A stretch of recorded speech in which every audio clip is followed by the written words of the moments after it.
udah Etan kagak usah lah diantar-antar, Etan udah gede gitu kan ngomongnya. Oke, kembali lagi bersama gue di The Journal. Terima kasih buat kalian yang udah klik video ini, tonton terus sampai habis. Jangan lupa buat subscribe video ini dan juga like dan share. Jadi di video ini gue pengen ngebahas tentang kriminal yang dimana makin banyak banget penculikan dari tahun ke tahun sampai sekarang pun masih banyak banget ya penculikan, kayak ya entah itu dijual organ tubuhnya atau pengen ngebahas tentang hilangnya Ethan Pets yang lahir pada tahun 1972 dan diculik pada tahun 1979. Kita langsung aja ke topik, ikutin terus.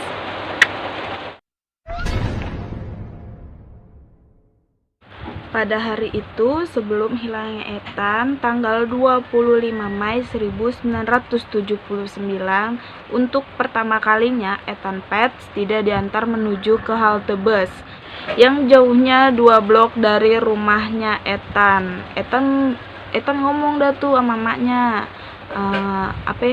Mak, udah Ethan kagak usah lah diantar-antar, Ethan udah gede gitu kan ngomongnya. Mungkin karena merasa usianya udah 6 tahun, dia juga udah ngerasa dewasa gitu, mungkin ngomong kayak gitu emaknya. Nah itu, pada saat itu si Ethan memakai baju berwarna serba biru dan tas kain dengan pola gajah sirkus berwarna putih. Si Ethan juga membawa mobil-mobilan koleksinya, dan dia tuh kayak biasanya kalau misalkan pergi ke sekolah kayak biasa bawa mainan gitu kan.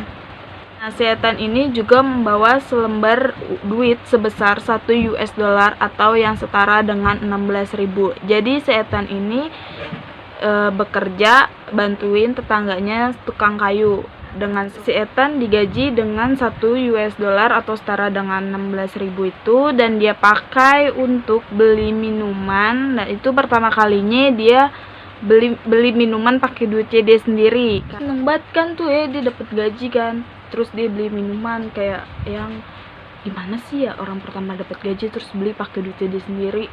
Wih, gue bisa beli minuman pakai duit gue sendiri gitu kan. Emang apa sih nggak boleh? Sombong amat. Sebelum Ethan pergi beli minuman, maknya ini yang bernama Julie ngomong ke Ethan, udah lu sono cepetan dah, sono lu beli minuman Gi, biar kagak telat ketinggalan bus, biar kagak telat berangkat sekolah. Nah, setelah Ethan ini siap buat berangkat ke sekolah, si Julie emaknya ini nganterin Ethan sampai ujung jalan doang, yang biasanya dianterin sampai naik bus. Karena sebelumnya si Ethan ini udah berpesan, udah Ethan kagak usah lah dianterin, Ethan udah gede. Nah, mungkin emaknya juga kayak ya udahlah gitu, mau ngeliatin aja dari sini gitu. Nah, diliatin deh tuh mamanya kan. Nah, terus nggak tahu emaknya kayak ya mungkin pas emaknya lagi meleng gitu. Nah, pas dia lihat lagi ke arah jalanan itu yang biasa si Ethan naik bus, si Ethan ini udah nggak ada. Disangkain sama Julie ini si Ethan udah naik bus dan berangkat ke sekolah. Nah, itu terakhir kalinya Julie melihat dan mengantarkan si Ethan. Jam demi jam berlalu sampai akhirnya jam pulangnya si Ethan tiba sekitar pukul 15.30. Tapi si Ethan belum juga kelihatan, belum juga sampai rumah. Emaknya Ethan mulai mencoba menelpon temennya si Ethan yang bernama Chelsea Christina, teman dekatnya si Ethan yang rumahnya nggak jauh dari rumahnya Ethan. Nah, si Chelsea ini ngomong ke Julie, emaknya si Ethan, kalau si Ethan kagak berangkat ke sekolah dan nggak naik bus bareng dia. Karena dengar dari Chelsea si Ethan kagak datang ke sekolah, si Julie panik dah tuh kan, kepikiran Anak gue kemana sampai jam segini kagak pulang-pulang gitu, juga belum sampai rumah. Nah, nggak lama si Julie ini kepikiran beberapa hari sebelum kejadian si Ethan nggak pulang. Ethan ini pernah izin buat main sama temennya yang tinggalnya di luar apart yang mereka tempatin. Pada saat itu si Julie ngintip ke bawah, tapi si Ethan nggak ada. Nah, si Julie ini langsung buru-buru turun terus teriak ngomelin si Ethan. Sekarang si Julie ini hanya berharap kalau kejadian ini bakal keulang lagi, si Ethan bakal balik lagi. Namun harapan itu sirna. Si Julie langsung bergegas menelpon polisi, tapi pihak polisi meresponnya sangat lambat. Dan sampai akhirnya polisi datang ke ke rumahnya si Ethan untuk menyisir area tempat tinggalnya si Ethan. Dan gak lama kemudian hujan pun turun yang sangat deras sampai akhirnya polisi tidak bisa melacak sidik jari dan anjing pelacak pun polisi tidak dapat mencium jejaknya si Ethan. Pada akhir tahun 1970, Soho tidak lagi seperti sekarang yang dimana sangat dipadati turis. Pada zaman itu Soho adalah kawasan industri yang dimana penduduknya menyewa gudang luas hanya untuk tempat tinggal mereka dan keluarganya. Jadi kebayangkan tuh dulu Soho kayak apaan. Belum lagi semua orang tuh nggak punya listrik, terus jalanan juga sepi kan, nggak ada lampu jalanan. Nah, menghilangnya Ethan Pets tidak kayak anak-anak yang lain yang mencuri perhatian publik.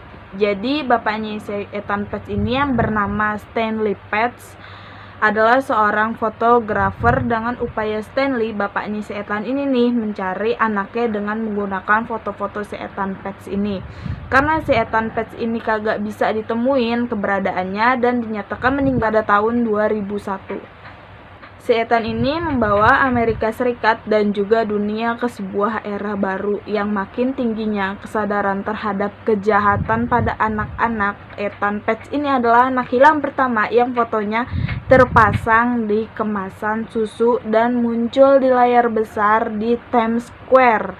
Bahkan Presiden Amerika Serikat Ronald Reagan pada tahun 1983 menetapkan tanggal 25 Mei yaitu tanggal hilangnya Ethan sebagai Hari Anak Hilang Nasional atau disebut juga National Missing Children's Day.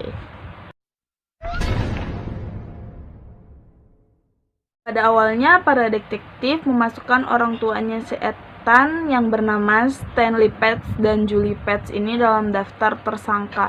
Namun kagak lama kemudian aparat menyimpulkan kalau kagak ada bukti satupun yang ngebuktiin kalau emak bapaknya itu yang ngebunuh si Ethan. Kemudian Kejaksaan Amerika Serikat mengidentifikasi Jose Antonio Ramos adalah seorang pelaku kejahatan seksual terhadap anak.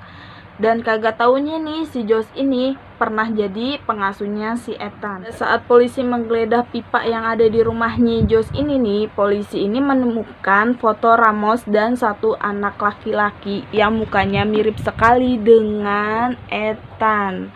Tapi polisi dan kejaksaan gak dapat bukti kuat kalau si Ramos ini membunuh si Ethan. Tapi kebalikannya, emaknya sama bapaknya si Ethan ini berpendapat sebaliknya kalau si Jose Ramos ini yang membunuh anaknya. Pada 30 Januari 2010, Jaksa Distrik memutuskan untuk membuka kembali kasus hilangnya Ethan Pets. 2 tahun kemudian muncul dah tuh pengakuan yang mengejutkan kan dari seorang laki-laki yang berada di dalam tahanan. Nah, dia ngaku kalau misalkan pernah bersalah atas hilangnya anak yang lahir pada 9 Oktober 1972. Nah, nama laki-laki itu Hendro Hermades yang berusia 51 tahun. Nah, dia ngaku pernah nyulik Ethan pakai iming-iming minuman soda. Terus dicekek sampai mati. Udah gitu kejamnya lagi nih si Ethan itu dibuang ke tong sampah. Gila nggak tuh?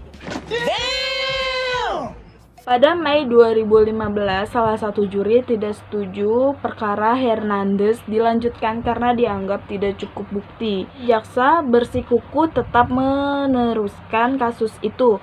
Jadi dia kayak mikir tuh kasus ini fenomenal gitu kan, terus misteri ini harus tetap terpecahkan, kata si jaksa tersebut. Oke, jadi intinya kasus Ethan Pets ini belum terpecahkan sampai dengan sekarang.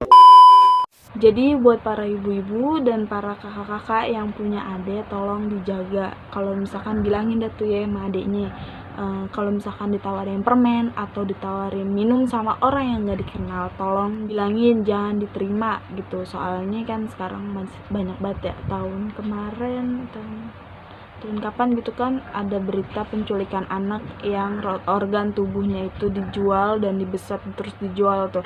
Itu orang-orang bener emang orang kagak punya hati tuh orang kayak gitu. Oke, segitu aja video kali ini. Jangan lupa buat di like, subscribe, dan komen dan share sebanyak-banyaknya. Sampai ketemu di The Journal berikutnya. Dadah, see you.